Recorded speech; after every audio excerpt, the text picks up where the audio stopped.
Ainsi, l'argent des retraités de la CNSS et des assurés de la CNAM-GS a été l'objet de spéculations financières et de manipulations abusives de la part des dirigeants sous le regard complice du gouvernement.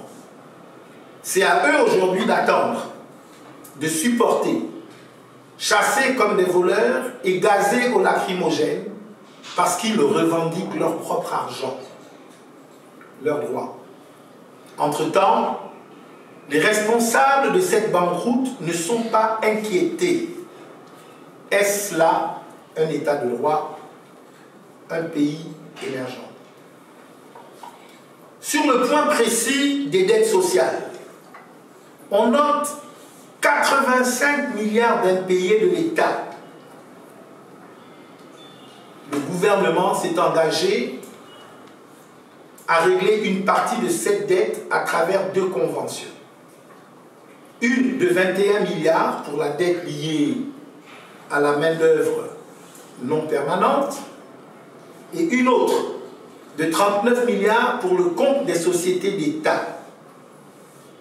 Une parole qui peine à se réaliser avec des finances publiques elles-mêmes en grande difficulté. Entre-temps, avec les crises économiques antérieures et la survenance de la Covid-19, beaucoup de sociétés qui alimentaient la CNSS ont dû fermer leurs portes. Du coup, beaucoup de salariés qui cotisaient ont perdu leur emploi. La conséquence est directe. Les recouvrements sont passés de 40 à 19 milliards par trimestre. À cela, il faut ajouter que près de 700 entreprises, je dis bien 700 entreprises, ne paient pas les cotisations de leurs salariés à la CNSS, soit un manque à gagner de 300 milliards de francs CFA. Sur les 19 milliards recouvrés par trimestre, la part réservée au salaire est de 2 milliards, contre 9,5 milliards de francs CFA seulement pour les retraites, alors qu'il en faut 20 milliards. Le reste, près de 8 milliards, irait au fonctionnement, fournisseurs, missions, et aux autres prestations techniques, prestations familiales, risques professionnels, accidents de travail et maladies professionnelles. Mesdames, messieurs de la presse, on comprend que les retraités, nos anciens, sont méprisés, désabusés, escroqués par la CNSS et ce gouvernement. Où va le Gabon à ce rythme de gabégie et de malgouvernance? Dans un sursaut, le gouvernement a annoncé des mesures visant à redresser les comptes et la gestion de la Caisse nationale de sécurité sociale, dont la dissolution de ses organes décisionnaires, à savoir le conseil d'administration et la direction générale. En remplacement, il a été instauré une administration provisoire avec un mandat d'1 année pour accomplir cette lourde mission. Il est évident que l'entière responsabilité politique de la faillite ou la cessation de paiement actuelle de la CNSS repose sur le gouvernement. En effet, les maux qui minent ces structures parapubliques sont dénoncés depuis des années par les partenaires sociaux sans que la tutelle n'intervienne vigoureusement pour stopper les dérives administratives et financières. Aujourd'hui, ce sont des pères et des mères de famille du 3e âge qui se retrouvent dans une situation d'une indicible précarité, avec à la clé l'insécurité sociale et des incertitudes sur leur avenir et celui de leur progéniture. En arrachant in extremis un accord avec quelques banques, pour sauver le paiement des retraites cette semaine, le gouvernement a trouvé une solution provisoire qui, de toute évidence, ne pourra pas tenir longtemps. Dans l'optique de trouver une solution pérenne à cette crise, dans l'intérêt des salariés et des retraités de la CNSS, je suggère que le gouvernement ouvre la voie à un dialogue franc et intense avec les partenaires sociaux,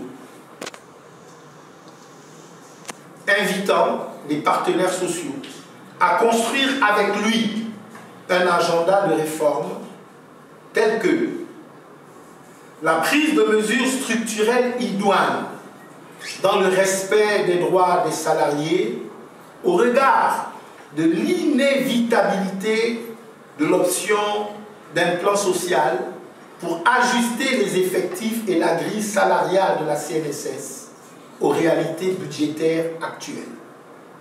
L'audit de la dette de la CNSS et le dégagement des responsabilités. La limitation des pouvoirs de l'administration provisoire. Le gel de nouveaux recrutements durant la période transitoire. La transformation du modèle économique de la CNSS. La mise en recouvrement systématique des agents économiques privés. La refondation des textes organiques de la CNSS pour la ramener à son activité centrale et renforcer la sécurité des fonds collectés. Mesdames et messieurs de la presse, pour clôturer ma déclaration de ce jour, je tiens à souligner qu'une restructuration de la CNSS ne sera rentable que si le gouvernement honore ses engagements, revoit le code du travail et relance véritablement l'économie au-delà de simples slogans démagogiques.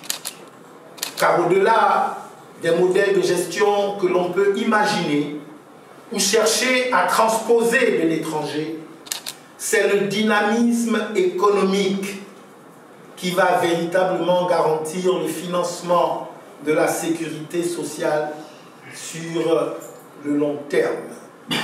En parlant de dynamisme économique, je fais référence à des investissements soutenus, à une croissance hors pétrole à 2 chiffres, à des salaires revalorisés et à des emplois massifs.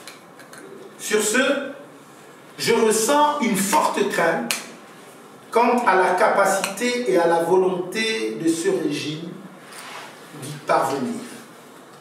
Enfin, je tiens à réitérer mon soutien total et indéfectible aux retraités de la CNSS, à qui l'État gabonais doit un minimum de reconnaissance.